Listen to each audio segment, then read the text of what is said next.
कत्ल के बाद आफताब ने तय किया था कि वो श्रद्धा की लाश के छोटे छोटे टुकड़े कर उसे एक बड़े से ब्रीफकेस में रखकर कहीं फेंक आएगा। इसी के बाद उसने एक आरी और उस आरी के 3 ब्लेड खरीदे। फिर सबसे पहले उसी रात श्रद्धा की दोनों हाथों की कलाइयां काटी। कलाइयों को एक पॉलिथीन में बाथरूम में ही रख दिया।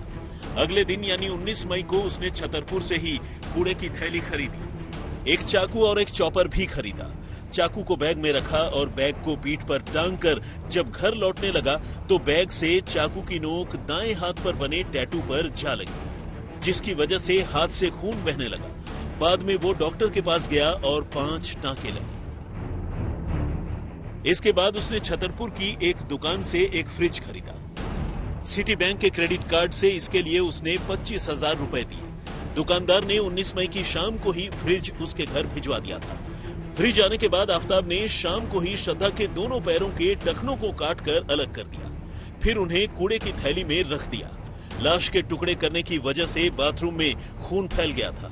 इसी के बाद उसने ब्लिंकिट शॉपिंग ऐप से हार्पिक टॉयलेट क्लीनर की 2 बोतल, ब्लीच की 500 ml की 2 बोतल, एक चॉपिंग बोर्ड, ग्लास क्लीनर की 2 बोतल और गोदरेज की एक हैंड वॉश मंगवाई। इसके लिए भी उसने सिटी बैंक क्रेडिट कार्ड का इस्तेमाल किया।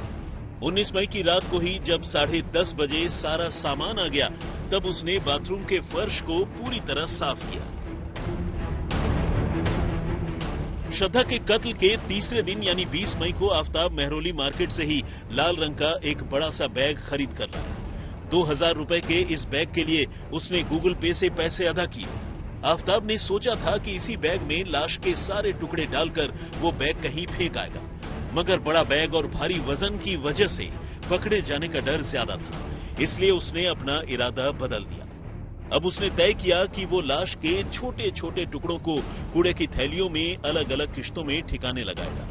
इसी के बाद कत्ल के तीसरे दिन उसने श्रद्धा के सिर और लाश के बाकी टुकड़े किए। पेट की अंतड़ियां निकालकर उसे अलग से पॉलिथीन में रखा और घर के करीब ही कोने पर रखे एक बड़े से डस्टबिन में उसे फेंक दिया। श्रद्धा की उंगलियों को उसने ब्लो टॉर्च से जलाकर घर के करीब ही सड़क के किनारे फेंक दिया। जांग और कमर के निचले हिस्से के अंगों को घर के करीब ही शमशान घाट के पास नाले वाले जंगल में फेंकाया। एक हाथ का अंगूठा धान मिल की दीवार के पास, हाथ और लाश के कुछ और टुकड़े उत्तर पूर्व एनक्लेव के पीछे जंगल में, जबकि दूसरी जांग गुरुग्राम की तरफ जाने वाले एमजी रोड पर 100 फुटा रेड लाइट के पास फेंक दिया। लाश के अलग अलग टुकड़ों को वो जंगल में फेंक तो आया था, मगर उसे पता था कि हड्डियों से वो पकड़ा जाएगा, इसलिए बाद में उसने हड्डियों को जलाया और फिर पानी डालकर उसकी आग बुझाई। इसके बाद मार्बल घिसने वाले ग्राइंडर से उसने हड्डियों का पाउडर बना दिया। बाद में हड्डियों के पाउडर को 100 फुटा रोड पर अलग अलग जगह फेंक आया।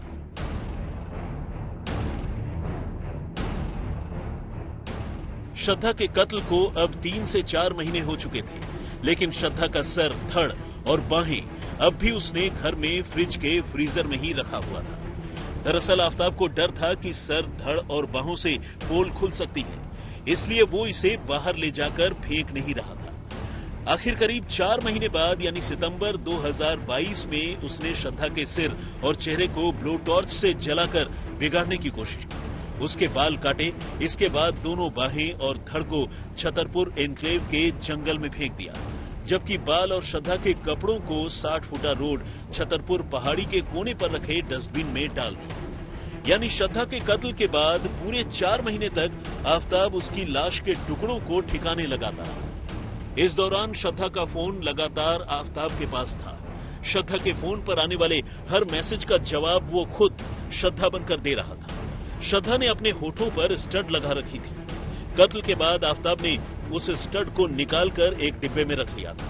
बाद में इसी डिब्बे में उसने श्रद्धा का मोबाइल फोन भी रखा। फिर ये डिब्बा लेकर वो दिल्ली से मुंबई गया।